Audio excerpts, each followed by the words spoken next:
Salut ma famille, c'est Chronique de l'Atlas, j'espère que vous allez bien. Alors je pense qu'on peut le dire, demain, la Tunisie a rendez-vous avec son histoire. Là c'est clair et net, là les Tunisiens ont la possibilité de faire quelque chose.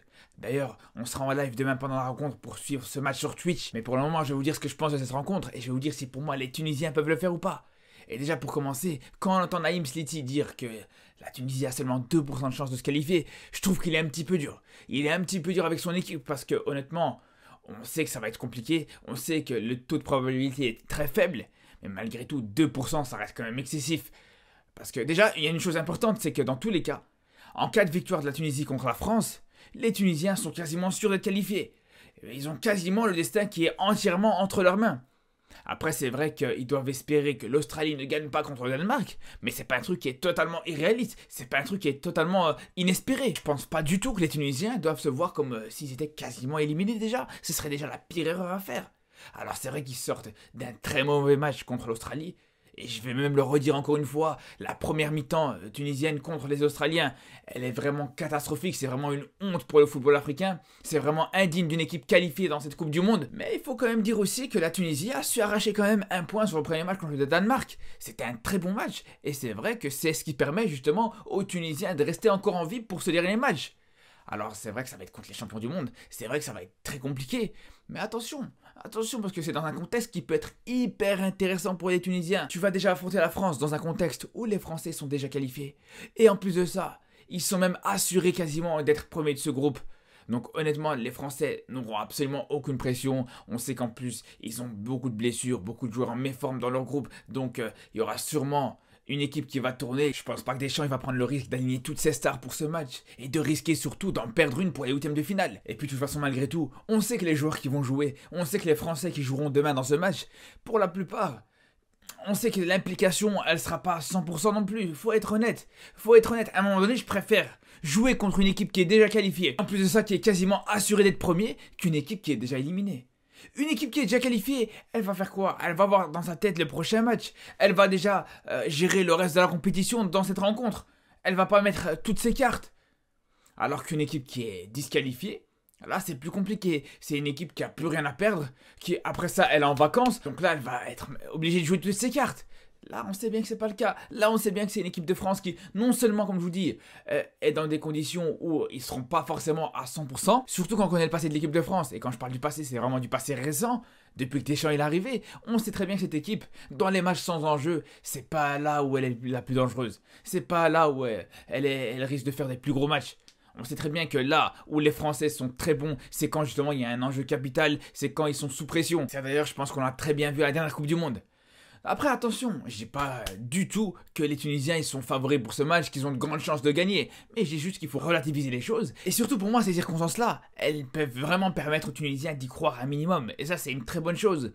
Alors en plus de ça, on sait une chose aussi par rapport aux Tunisiens, c'est que c'est une équipe qui réussit plus contre des grandes équipes, c'est une équipe qui a plus tendance à avoir de la réussite avec des équipes comme on a pu le voir, comme le Nigeria par exemple. On a même pu le voir, je me rappelle, encore à la Coupe du Monde 2006 où ils étaient très bons contre l'Espagne.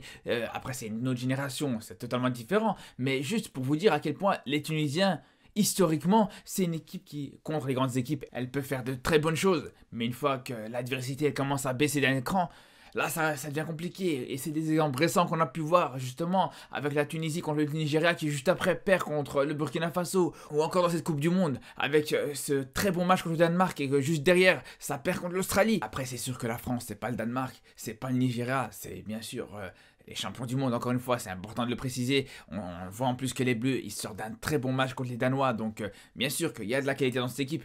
Il y en a énormément et je pense qu'on les connaît tous. On sait très bien qu'on a Mbappé qui commence très bien cette compétition, un Mbappé qui est en confiance, voilà, qui est vraiment en jambes. Physiquement, on voit vraiment qu'il est au top avec ses qualités dans ses appels. On voit vraiment, comme il a pu le faire à la dernière Coupe du Monde, qui pose beaucoup de problèmes aux adversaires, notamment comme il a pu le faire contre le Danemark avec ses nombreux appels, ses nombreuses courses dans le dos de la défense adverse.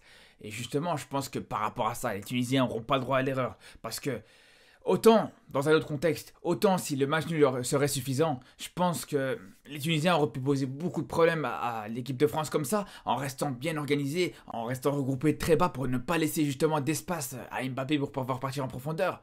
Mais là, dans ce contexte où les Tunisiens sont obligés d'attaquer, où les Tunisiens sont obligés d'aller chercher haut ce bloc français, là je pense vraiment qu'il faudra juste rester aligné derrière. Il faudra vraiment pas permettre à Mbappé de pouvoir prendre la profondeur, de pouvoir profiter des erreurs d'alignement de la défense tunisienne. Mais justement par rapport à Mbappé, ce qu'on remarque depuis le début de la compétition, c'est que déjà, comme je vous dis, il enjambe, il peut reproduire les appels, il peut reproduire les courses. En plus de ça, même techniquement, il est pas mal. Mais surtout, même dans la surface, on a vu qu'il était aussi capable de pouvoir profiter des centres. On a vu qu'il était aussi présent sur les ballons aériens.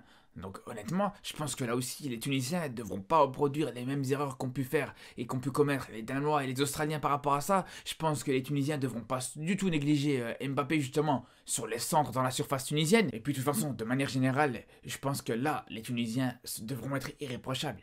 Parce que non seulement, bien sûr, il y a Mbappé qui peut être bon dans ce registre-là, comme on voit depuis le début de la Coupe du Monde, mais c'est aussi bien sûr le cas de Giroud, c'est le cas aussi de Rabiot, et c'est aussi le cas bien sûr de énormément de joueurs dans cette équipe française. La qualité des Français dans le domaine aérien, elle est monstrueuse. Après, de toute façon, on va pas se mentir, contre une équipe de France où les individualités sont incroyables, je pense que les Tunisiens devront juste essayer d'être un maximum organisés. Ils devront commettre le moindre erreur possible. Même dans les duels, que ce soit les duels au sol ou même les duels aériens, ils devront être hyper présents. Parce que voilà, quand tu joues contre l'équipe de France, tu sais que le danger, il peut venir d'absolument partout. Il peut venir de plein de manières différentes. Un même joueur, et encore une fois on va parler d'Mbappé, ou même de Griezmann pour changer, parce que c'est aussi le cas de Griezmann aussi qui fait un très bon début de compétition. Même un joueur comme Griezmann, il peut apporter du danger de plein de manières différentes. On a vu sa qualité de passe, sa qualité de centre, et même sur des frappes, il peut être dangereux. Donc je pense que ça sert absolument à rien d'énumérer tous les points auxquels les Tunisiens devront faire attention face à cette attaque française. Par contre, là où je pense qu'il faudra vraiment insister, c'est par rapport au choix du coach tunisien en ce qui concerne sa défense, et en particulier ses latéraux. À un moment donné, quand on a vu la retraite de Kachida contre l'Australie, honnêtement, ce serait une faute professionnelle de ne pas le mettre titulaire dans ce match. Ce serait une faute professionnelle de mettre un Dragueur ou de mettre un Brown sur le côté droit. Ce serait même pas du tout réaliste, absolument pas. Pareil sur le côté gauche. Là aussi, quand on voit le match d'Abdi, le match catastrophique qu'il a pu faire, franchement, le voir encore titulaire contre l'équipe de France, ce serait pas du tout acceptable. Je suis désolé, mais je comprends pas du tout, encore une fois, ce que l'entraîneur de la Tunisie est là contre Ali Maloul. Ali Maloul, je me rappelle de son entrée contre le Burkina Faso, il a été exceptionnel. Franchement, ça a été le rayon de soleil tunisien dans cette fin de match. Et là, pour le coup, franchement, même si le match, il date un petit peu, on sait que c'est un joueur qui a de l'expérience, on sait que c'est un joueur qui a de la qualité, c'est un joueur qui peut être fait pour ce genre de match. Surtout qu'on a même vu contre le Mali, dans la double confrontation, il a été plutôt bon. D'ailleurs au match retour, il a vraiment mis pas mal de centres. Et en plus, en parlant de centres, c'est vraiment là où les Tunisiens aussi peuvent appuyer. Il faudra vraiment centrer un maximum dans cette surface française.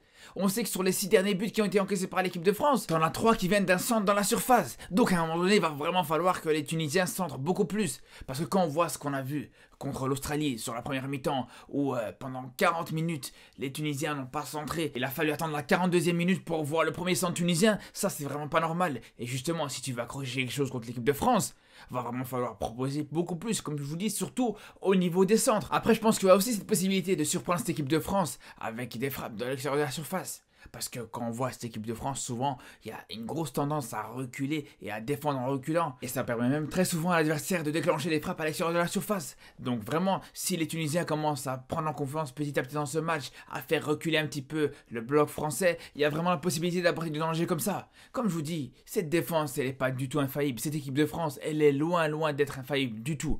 Quand on voit que l'Australie a réussi à marquer contre les Bleus, quand on voit que, voilà, sur quasiment chacun de leurs matchs, ils concèdent des buts. Je pense qu'il y a vraiment cette possibilité pour les Tunisiens de pouvoir les surprendre. En plus, cette défense française, c'est une défense qui change beaucoup. C'est une défense qui se connaît très peu, qui a très peu l'habitude de jouer ensemble. Et d'ailleurs, même sur le prochain match, ça parle encore une fois d'une défense qui risque d'être totalement remaniée. On parle même de Kamavinga sur le côté gauche. Donc vraiment, ça va vraiment être l'une des seules équipes qui participent à cette Coupe du Monde, qui a vraiment sa défense qui change sur chacun des 3 matchs. Et ça peut clairement profiter aux Tunisiens. Parce que qui dit défense qui se connaît très peu, ça veut dire défense qui a du mal à s'aligner.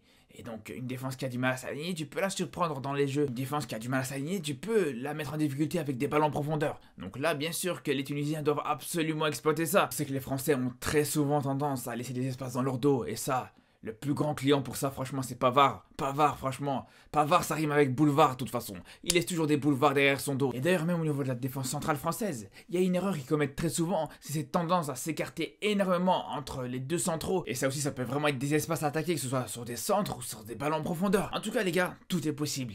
tout est possible dans ce match, tout est possible de toute façon dans le football de manière générale.